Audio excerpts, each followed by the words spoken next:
आज मैंने सबसे ज़्यादा बल दिया है दो चीज़ों पर। अपने नेपाली भाषा भाषी जो नेपाली समाज के लोग हैं उनको दो चीज़ों में आगे लेकर के आओ। एक एजुकेशन में उसके लिए सहायता करो, और उसके लिए जो अत्यंत प्रतिभावान विद्यार्थी हैं इसका एक पूरा स्वरूप बनाएंगे। उनको छात्रवृत्ति के रूप में पतंजलि की तरफ से भी हम मदद करें, उनको आगे बढ़ाइए। प्रतिभावान बच्चे होते हैं, खाली एक ही तो कमी है, उनके पास पैसा नहीं। क्या किसी के पास पैसा नहीं तो वो इस दुनिया में अपने सपने पूरे नहीं कर सकता? क्या वो सफलताओं की बुलंदियों के शिखर पर नहीं पहुंच सकता? उनको एजुकेशन में इसको टारगेट करना है। क्या होता है, फोकस किए बिना हम कहीं नहीं पहुंचते हैं, तो आपको एजुकेशन को टारगेट करना है। देखो, इसमें फिर वो नहीं होना चाहिए भाई भतीजावाद, इसमें फिर जो है जातिवाद। जैसे अपने नेपाली भाषा भाषी समाज में भी कुछ ब्राह्मण हैं, कुछ क्षत्रिय हैं, कुछ वैश्य हैं, कुछ अलग अलग छोटी बड़ी जातियां जो हिंदुस्तान और जो है ये कहीं पर पूरी दुनिया में भी अलग अलग तरह से मैंने देखा है विभाजन हो रखा है। इसमें कोई विभाजन नहीं होना चाहिए। जो प्रतिभावान है वो प्रतिभावान है, उसकी कोई जाति नहीं, कोई मजहब, कुछ नहीं। वो प्रतिभावान जो बेटा और बेटियां हैं उनको आगे बढ़ाने के लिए हम अपने यहाँ पर भी अवसर देंगे उनको। हम अपने संस्कृत गुरुकुलम में अभी भी हमने दिया है, वैदिक गुरुकुलम में, वैदिक कन्या गुरुकुलम में, वो तो अलग तरह का संकल्प, उसके बारे में बताएंगे आपको।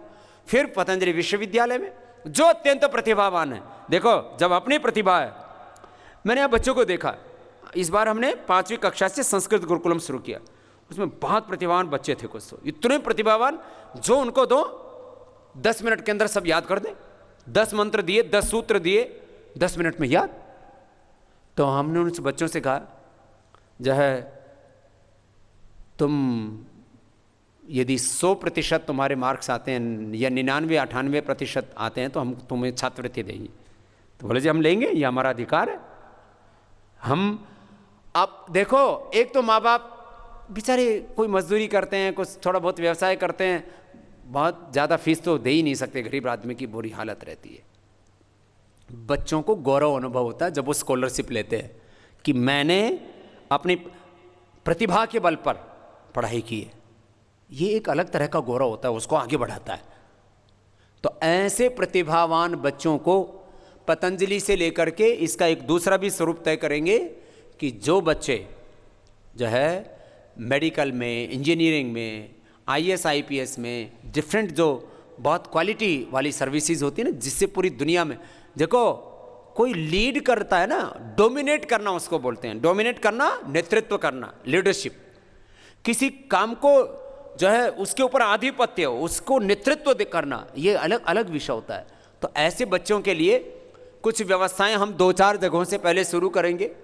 ऐसा कार्य हम 2-4 जगहों को टारगेट करके शुरू कर सकते हैं। एजुकेशन के फील्ड में आप लोगों को बहुत काम करना है हमरो स्वाभिमान के माध्यम से।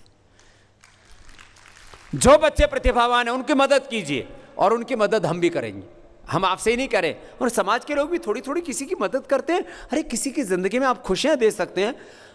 मान लीजिए कहीं कहीं देखा है मैंने, अपने घरों में बच्चे प्रतिभावान नहीं तो कोई ज़रूरी है उन्हीं को धक्का दे दे करके आगे बढ़ाना। अरे दूसरे कोई बच्चे बढ़ रहे हैं तो वो भी तो अपने ही हैं, उनको आगे बढ़ाने में गौरव अनुभव कीजिए। हमने आचार्य जी ने कोई अपने कोख से बच्चे पैदा किए हैं। हमने जो बच्चा प्रतिभावान है वो हमारा बेटा और बेटी के समान है। जो प्रतिभावान है वो हमारा बेटे बेटी के समान है। क्या इसमें सोचने की आवश्यकता है? तो एक बात। दूसरी बात, जो व्यावसायिक समृद्धि वाला प्रश्न है, इसका व्यावसायिक समृद्धि एक बहुत बड़ा विषय है। आपको मैं इतना ही कहना चाहता हूं, आप लोग पतंजलि से भी जुड़ सकते हो। अभी जैसे हमने अभी डिस्ट्रीब्यूटरशिप के लिए हमने ऐड निकाला, अभी आपके पास सामर्थ्य है तो अपना सामर्थ्य इस्तेमाल करो। थोड़ा बैंक से लोन ले लो, आजकल तो बैंक भी थोड़ी कोलेटरल लेते हैं, उसके बाद खुद भी दे देते हैं। पतंजलि से जुड़ करके समृद्धि प्राप्त करो। अपने अपने नॉलेज को वेल्थ में कन्वर्ट करने के लिए आपको सोचना पड़ेगा, ऐसे नहीं हाथ पर हाथ धरे बैठने से कुछ नहीं बात बनेगी। तो आप लोग, मैंने कहा सेवा, शिक्षा और समृद्धि, और सेवा में योग सेवा को हमने सबसे ज़्यादा प्राथमिकता दी है। सेवा, शिक्षा, समृद्धि, इन 3 चीज़ों पर फोकस करके हमरो स्वाभिमान के इस काम को आप आगे लेकर के जाएंगे तो आने वाले 5, 10, 20 वर्षों के बाद आप भी ऐसा ही गौरव अनुभव करेंगे जैसा आज पतंजलि योग पीठ में बैठ करके आप गौरव अनुभव कर रहे हैं। 25 साल की यात्रा है, ऐसे एक यात्रा हमें आगे बढ़ना पड़ेगा।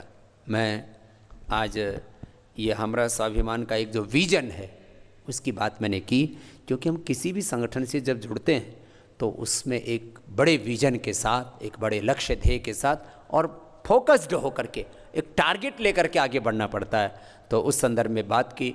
अगले भी आगे सत्र यहाँ पर संपन्न होंगे। एक बार मैं श्रद्धेय आचार्य श्री का जिन्होंने जो है आपके स्वाभिमान को जगाने के लिए यह एक बहुत बड़ा उपक्रम प्रारंभ किया, उसके लिए बहुत बहुत श्रद्धेय आचार्य श्री का अभिनंदन करता हूँ। और ये स्वाभिमान आपको बहुत ऊंचाई तक लेकर के जाएगा। हमरो स्वाभिमान के माध्यम से आप सब संगठित होकर के इस बार नए निर्णय लेकर के जाएंगे और उनको क्रियान्वित करने के लिए, उनको ज़मीन पर उतारने के लिए आप एक बहुत बड़ा प्रयास पुरुषार्थ करेंगे।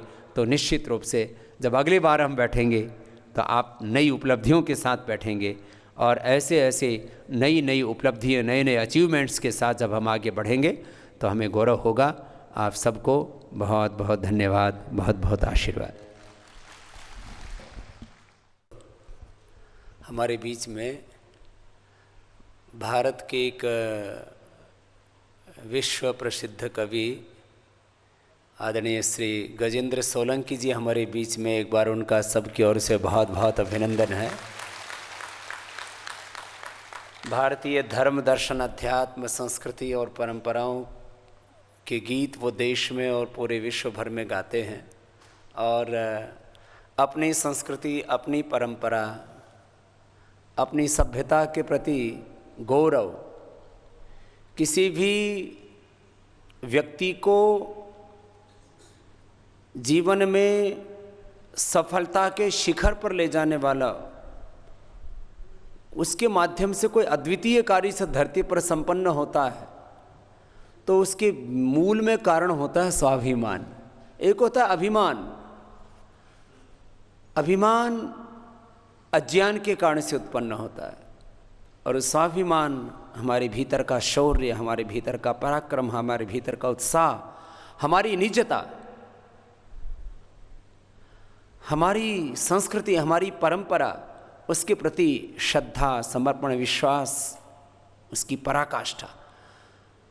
स्वाभिमान शब्द में दो शब्द होते हैं। एक स्व माने अपनी निजता, निज धर्म, निज संस्कृति, निज सभ्यता, निज भाषा, निज वेशभूषा, निज गौरव, निज इतिहास।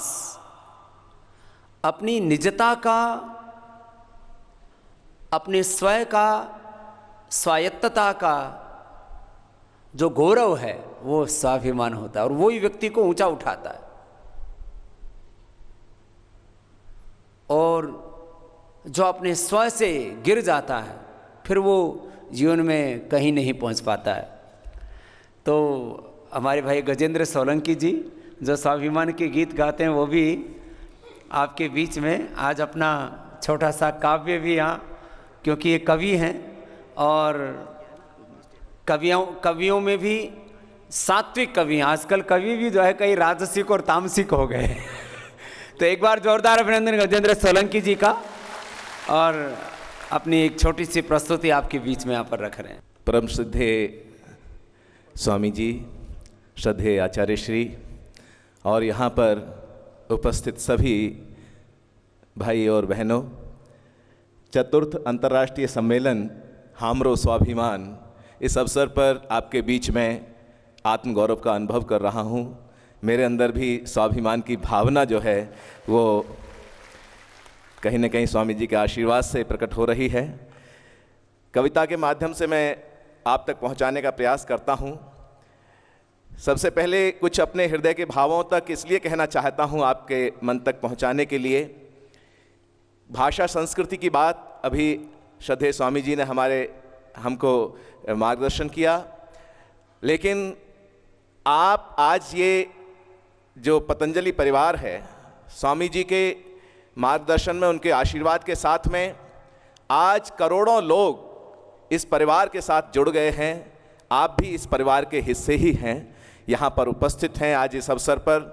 तो ये विराट परिवार जो है, ये भावना का परिवार है, प्रेम का परिवार है, भारतीय धर्म संस्कृति अध्यात्म का परिवार है। और जब प्रेम जहाँ होता है, मैंने कभी कहा कि बंधन है अदृश्य बंधे हैं जिनमें चांद सितारे, नाम दिया है प्रेम का जिसमें बंधते हृदय हमारे, और सृष्टि का कण कण है संजोए जिसका सूक्ष्म स्पंदन, हो प्रेरित जिससे करती हैं लता वृक्ष आलिंगन, और जिससे प्रेरित रवि वसुधा का आकर तिमिर हटाता, सतरंगी झिलमिल किरणों से प्रकृति को है जगाता, और जिससे पाकर शक्ति मिलती है नदिया जा सागर से, आओ मिल सब प्याला भर लें उसी प्रेम गागर से, आओ मिल सब प्याला भर लें उसी प्रेम गागर से। तो जो प्रेम की गगरी छलक रही है स्वामी जी के शब्दों में, योग ऋषि पिछले 10-12 वर्षों में, 15 वर्षों में हमने जो अनुभव किया है, देखा है, अपनी आंखों से देखा है, उस परिवर्तन की, क्रांतिकारी परिवर्तन को हमने अनुभव किया है। उसके मूल में कितनी साधना, कितनी तपस्या, कितना समर्पण धर्म संस्कृति अध्यात्म के लिए, योग के लिए, हम सब उस चीज़ को अनुभव करते हैं। और स्वामी जी, जो आपका आशीर्वाद करोड़ों लोगों को मिल रहा है, देश विदेश में, पूरी दुनिया में योग की जो ख्याति पिछले कुछ समय में हमने देखा है, उसमें आपकी साधना, आपकी तपस्या वो कहीं ना कहीं मूल में है। मैं आपको हृदय से आपके चरणों में वंदन करता हूँ, अभिनंदन करता हूँ। और एक गीत छोटा सा पढ़ना चाहता हूँ। कहीं यहाँ हम देख रहे हैं, एक तरफ भक्ति के शीर्ष हस्ताक्षर दिखाई दे रहे हैं, तो शक्ति के कहीं ना कहीं रणबांकुरे, जिन्होंने अपने त्याग तपस्या से, अपने बलिदान से उस मिट्टी की कहीं ना कहीं लाज रखी। तो दोनों शक्ति और भक्ति का जो सामंजस्य है, वो यहाँ पर हाम्रो स्वाभिमान के माध्यम से हम सबके हृदय तक पहुँचेगा। और कुछ पंक्तियाँ मैं देना चाहता हूँ। जब शक्ति भक्ति की बात चलती है, तो शक्ति का संधान भी आवश्यक है। वीर भोगते हैं वसुधा के वैभवों को सदा, शक्तिहीन दीनहीन जीवन बिताते हैं, शस्त्र का संधान शक्ति का सदा रहा विधान, पृष्ठ इतिहासों वाले यही बतलाते हैं, दानव दलन हेतु शस्त्र देवियों ने धारे, देवताओं के भी कर शस्त्र ही सुहाते हैं, आ गया समय तो श्याम छोड़ अश्व की लगाम, युद्ध हेतु ललकार चक्र भी उठाते हैं, युद्ध हेतु ललकार चक्र भी उठाते हैं। तो समय समय की बात होती है। और मैं एक गीत पढ़ता हूँ, और गीत के माध्यम से वो हमारी जो सनातन संस्कृति है, भले ही नेपाली भाषा संस्कृति का जो प्रवाह है वो मिला जुला है, भारत नेपाल अलग नहीं है, भले ही भौगोलिक सीमाओं से या राजनीतिक दृष्टि से हमको अलग दिखाई देते हों, लेकिन हजारों लाखों वर्षों से जो एक ही है हमारा सबका, हमारे जो जुग जुग से कल कल कर कहता गंगा जमुना का पानी है। तो उस बात को लेकर एक गीत से कहना चाहता हूँ कि गंगा की कल कल सीने में, कि नेपाली संस्कृति सीने में, गंगा की कल कल सीने में, चंदन सी महक पसीने में, मन में मुरली की मधुर तान, तन पावनता का दिव्य दान, वाणी में कबीरा की साखी, हाथों में रामायण राखी, मन में गीता का दिव्य ज्ञान, और कर्म योग जीवन विधान, दिन पावन रात दिवाली है, माटी की गंध निराली है, जिनका इस माटी से नाता, जिनका भारत माँ से नाता, उनका तन मन नित्य यह गाता। और क्या गाता है? उनका तन मन नित्य यह गाता, कि रत्ना करने चरण पखारे, हृदय में अनुभव कीजिएगा जो मैं कहना चाहता हूं, कि रत्ना करने सागर जिसके चरण पखारे, दिव्य हिमालय माथा है, सारे जग में अजब निराली अपनी गौरव गाथा है, भारत माँ की गाथा है, गंगा की कल कल सीने में, चंदन सी महक पसीने में। और पंक्तियां देखिएगा, कि जो कहते भारत दीनहीन, कायर कपूत लज्जाविहीन, उनको इतिहास बताता हूँ, गौरव झांकी दिखलाता हूँ, जब जग पर थे तम के साए, हमने प्रकाश के गुण गाए। यहाँ पर देख रहे हैं भगवान गौतम बुद्ध हों, महर्षि वेदव्यास हों, महाराजा जनक हों या ऐसे अनेक महापुरुषों ने उस संस्कृति को सींचा है जो हमारी साझी संस्कृति है, सनातन संस्कृति है। तब कहता हूं कि जो कहते भारत दीनहीन, कायर कपूत लज्जाविहीन, उनको इतिहास बताता हूं, गौरव झांकी दिखलाता हूं। जब जग पर थे तम के साए, हमने प्रकाश के गुण गाए, हमने किरणों के गुण गाए। जब तत्व ज्ञान को पहचाना, जग ने भी विश्व गुरु माना। अध्यात्म दिया वे ज्ञान दिया, माधव बन गीता ज्ञान दिया। हम अर्थशास्त्र के अन्वेषक, ज्योतिषी योग के उद्घोषक। हमने ही शून्य का ज्ञान दिया और दिव्य वेद वरदान दिया। सागर मंथन पुरुषार्थ किया और योग क्षेम चरितार्थ किया। नालंदा हो या तक्षशिला, मन को शिक्षा से दिया मिला। ऋषियों मुनियों के अनुगामी, मानवता के हम सहगामी। हम महावीर के अनुगामी, हम महावीर के अनुगामी, मानवता के हम सहगामी। सेवा सत्कार समर्पण है, मानवता हित सब अर्पण है। हमारे ऋषियों ने कहा, स्वामी जी अक्सर इस बात का कहीं ना कहीं हमारे मार्गदर्शन में कहते हैं, अयम निजह परोवेति गणना लघु चेत साम, उदार चरिता नाम तु वसुधैव कुटुंबकम। तो ये हमारी संस्कृति का हिस्सा है कि मानवता हित सब अर्पण है। तो जिसके आंचल में पलने को, जिसके आंचल में पलने को लेता जन्म विधाता है। सारे जग में अजब निराली अपनी गौरव गाथा है। भारत माँ की गाथा है, गंगा की कल कल सीने में, चंदन सी महक पसीने में, मन में। अंत में एक बात कहते हुए मैं समापन करूंगा अपनी बात को। ये यहाँ पर योग शिविर भी है और ये चतुर्थ अंतर्राष्ट्रीय सम्मेलन भी है। इस अवसर पर जो आत्मगौरव की बात मैंने अपनी कविता के माध्यम से की, उसमें एक बात और जोड़ना चाहता हूं कि देश की फिजाएं जो बदल रही, आजकल मस्तियों की फिर से जवानी लिखी जाएगी। तिरंगे का स्वाभिमान कर रहा आह्वान, लहराती चुनरिया धानी लिखी जाएगी। और धानी लिखी जाएगी जो हरियाली चारों ओर खेत खलिहान की रवानी लिखी जाएगी। और धीरे धीरे अंगड़ाई ले रहा है हिंदुस्तान, देश के विकास की कहानी लिखी जाएगी। देश के विकास की बहुत बहुत धन्यवाद, बहुत बहुत आभार। और श्रद्धेय आचार्य श्री श्रद्धेय स्वामी जी के चरणों में पुनः वंदन करते हुए और आभार व्यक्त करते हुए मैं अपनी वाणी को विराम देता हूं। बहुत बहुत धन्यवाद।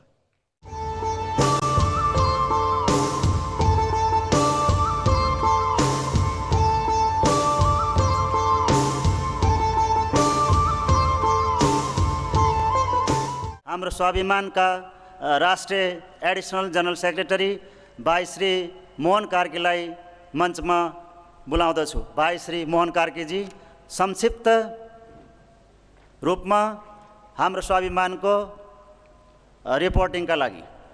यस पुण्यभूमि यो ज्ञान अनि गङ्गाको एउटा सङ्गम अनि योग अनि आयुर्वेदको एउटा यस्तो सङ्गम जो आजको डेटमा गङ्गोत्रीको रूपमा योगका आस्था राख्नेहरू अनि योगमाथि आस्था राख्नेहरू अनि आयुर्वेदमाथि आस्था राख्नेहरूको लागि एउटा गङ्गोत्रीको रूपमा स्थापित भएको यस पुण्यभूमिमा पुनः स्वागत गर्दै हाम्रो स्वाभिमानको तर्फबाट हामीले विगतका दिनहरूमा गरेका केही कार्यक्रमहरू जसलाई हामी आगामी दिनमा अझ व्यवस्थित ढङ्गले सञ्चालित गर्ने अपेक्षा गर्दछौँ। यसमा यहाँहरू सबैको साथ र सहयोगको अपेक्षा गर्दछौँ। जसरी आजसम्म श्रद्धेय स्वामीजी अनि आचार्य श्रीको मार्गदर्शन भइरहेको छ, त्यसै मार्गदर्शनलाई ध्यानमा राख्दै अझ व्यवस्थित ढङ्गले कार्यहरू अगाडि बढाउनु छ। यति बेला म हाम्रो स्वाभिमान ट्रस्टको एउटा स्कलरसिप डिभिजन बनेको छ, त्यसको केन्द्रीय अध्यक्षको हैसियतले अहिले पनि केही क्षण पहिले स्वामीजीले पनि बार बार जोड दिनुभएको छ, छात्रवृत्ति अनि एजुकेसनको क्षेत्रमा हाम्रा भाइ बहिनीहरूले खास गरी अझ धेरै मेहनत गर्नु छ अनि दाजुभाइ दिदीबहिनीहरू आमा बुवाहरूले अझ धेरै मेहनत गर्नु छ आफ्नो बालबच्चाहरूलाई शिक्षाको क्षेत्रमा प्रेरित गर्नको लागि। यहाँहरू सबैलाई म आग्रह गर्न चाहन्छु, खास गरी प्रभारीहरूलाई, अध्यक्षहरू, विभिन्न राज्य प्रभारीहरूलाई म आग्रह गर्छु, यहाँहरूले एउटा सिस्टम मेकानिजम बनाउनुहोस् जहाँबाट तपाईँहरूको स्कलरसिप लिन चाहने विद्यार्थीहरूको डेटाबेस कलेक्सन होस्। त्यो कलेक्सनलाई हामीले स्क्रिनिङ गरेर आवश्यकताको हिसाबले हामी यो प्रदान गर्नको लागि एउटा सिस्टम बनाउँदैछौँ। यति भन्दै म आफ्नो मन्तव्य यहीँ अन्त गर्दछु। धन्यवाद, नमस्कार। यसै क्रममा एकदम संक्षिप्त मन्तव्य दिनका निम्ति म हाम्रो स्वाभिमानको स्पोर्ट्स शाखाका सेक्रेटरी भाइ श्री देवेन्द्र दत्तलाई मञ्चमा बोलाउँदछु। भाइ श्री देवेन्द्र दत्त। स्वाभिमान भनेको के हो, कुन क्षेत्रमा हुनुपर्छ? सबै क्षेत्रमा स्वाभिमान हुनुपर्छ। अहिले भर्खरै हाम्रो स्वामीजीले र आचार्यजीले पनि भन्नुभयो, हामी कोही धनी छौँ, कोही गरिब छौँ, तर स्वाभिमानी चाहिँ हुन चाहिँ पर्छ हरेक क्षेत्रमा। त्यसैलाई लिएर हामी एउटा स्पोर्ट्सको रूपमा हामी एउटा काम गर्दैछौँ। हाम्रो बच्चाहरू आजभन्दा 8-10 वर्ष पहिले कुनै पनि नेसनल लेभलको स्टेडियममा कोही प्रोग्राम हुन्थ्यो भने त्यो प्रोग्राम सिर्फ टिभीमा हेर्न पाउँथे। त्यो स्टेडियम हेर्दाखेरि कस्तो होला सायद थाहा थिएन होला। आज त्यो बच्चाहरूलाई हामीले त्यो प्लेटफर्ममा लगेर त्यो ब्याडमिन्टन टुर्नामेन्ट अथवा फुटबल भलिबल खेलाउन लागिरहेका छौँ। गर्वको कुरा यो छ कि हाम्रो बच्चाहरू, नेपाली बच्चाहरूलाई त्यो देशी बच्चाहरूले सोधेका हुन्छन् कि यार यो तुम लोगों का नेपालियों का ये प्रोग्राम कब होगा। पुरा वर्षभरि उनीहरूले कुर्छन्। देशीहरूले नेपालीहरूको प्रोग्राम कुर्नु भनेको यो स्वाभिमान हो सायद, र गौरव हो। एउटा सानो पार्कमा हामीले एउटा ब्याडमिन्टन टुर्नामेन्टबाट सुरु गरेको यो प्रोग्राम हो। पतञ्जलि योगपीठको सहयोग र हाम्रो स्वाभिमानको सहयोग, आचार्यजीको सहयोगले दिएको एउटा प्लेटफर्ममा आज यो प्रोग्राम हामी नेसनल स्टेडियममा गर्छौँ। 80-90 टिम हामीले ल्याएर त्यो प्रोग्राम गरेका छौँ। हामी बच्चाहरूलाई यो चाहन्छौँ कि स्पोर्ट्समा आज हाम्रो जातिले धेरै काम गरेको छ। बेसक फोकस कम हुन्छ र बच्चाहरूलाई या हाम्रो जति पनि अहिलेसम्म भएको ट्यालेन्टहरूलाई हामी बाहिर निकाल्न खोजिरहेका छौँ। स्वाभिमान भनेको त्यही हो सायद मेरो हिसाबले। अरू काम पनि हामीलाई गर्नु छ। अब स्पोर्ट्स सेक्टरमा हामीले त्यति धेरै यहाँ आचार्यजीसँग या पतञ्जलिमा हामीले कुनै डिमान्ड राखेका छैनौँ। हामी जति पनि गोर्खाली नेपालीहरू छौँ जो सक्षम छौँ, आज स्पोर्ट्सको लागि केही फन्डहरू हामीले कहीँबाट कलेक्सन गरेका छैनौँ। हामी केन्द्रीय समितिको जति पनि पदाधिकारी छौँ आफूले कन्ट्रिब्युसन गरेर त्यो प्रोग्रामहरू हामी अर्गनाइज गर्छौँ। हामीलाई फन्डको जरुरत छ। कोही यस्तो सक्षम व्यक्तिहरू हुनुहुन्छ र स्पोर्ट्समा हाम्रो बच्चाहरूले भोलि बिहान आएर केही गरून् भन्ने सोच राख्नुहुन्छ भने त्यसको लागि हामी उहाँहरूलाई स्वागत गर्छौँ। वक्तव्य म यहाँ पुर्याउँछु। यसै क्रममा म हाम्रो स्वाभिमानका भाषा संरक्षक प्रकोष्ठका सचिव भाइ श्री शिवलाल ग्यावजीलाई पनि भाषा संरक्षणका लागि हाम्रो स्वाभिमानले के गरिरहेको छ यस सम्बन्धमा संक्षिप्त रिपोर्टिङका निम्ति हार्दिक निवेदन गर्दछु। आदरणीय स्वामीजी एवं आदरणीय आचार्य जी को बारे में केही भन्नुको मतलब सूर्यलाई दीपक देखाउनु बराबर हो। भनिन्छ कि विषय वासना कामादिबाट टाढा रहने महापुरुषहरूको सङ्गत गर्नाले आफ्नो शरीर, मन, बुद्धि र जीवनको रक्षा हुन्छ।